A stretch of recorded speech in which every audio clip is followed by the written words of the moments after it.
যেহেতু দুর্বল ছাত্র, এই জন্য কিছুই বুঝতে পারি নাই। এখন উপরে হাত তুলবো না নিচে নামাবো এটাও বুঝতে পারি না।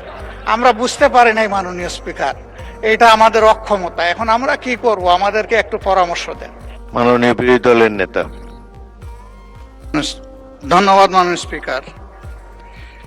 আমরা কার্য উপদেষ্টা কমিটির দ্বিতীয় বৈঠকে অনুরোধ করেছিলাম দুটো জিনিস। একটা হলো 133টা অধ্যাদেশের সবগুলা এখানে আসবে। 2 নম্বর ছিল যে এমনিতে 3 দিন আগে আমাদেরকে ডকুমেন্টসগুলো দেওয়ার কথা। সমস্যা বাস্তবতা সবগুলা কনসিডার করে বলা হয়েছিল মিনিমাম 1 দিন আগে দেওয়া হবে, এনশিওর করা হবে।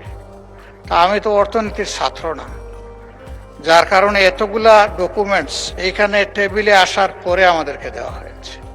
একদিকে সংসদ চলছে, আরেকদিকে ডকুমেন্টগুলো এখানে রেখে দেওয়া হয়েছে। যেহেতু দুর্বল ছাত্র, এই জন্য কিছুই বুঝতে পারি নাই। এখন উপরে হাত তুলবো না নিচে নামাবো এটাও বুঝতে পারি না। এখন যদি সংসদ সদস্য হিসাবে কিছু না বুঝে হা বলি, এইটা হবে অপরাধ। যদি না বুঝে নাও বলি, এইটাও হবে অপরাধ। এই জন্য আমরা চুপ থেকেছি মাননীয় স্পিকার। আমাদের অবস্থান এখন তাই।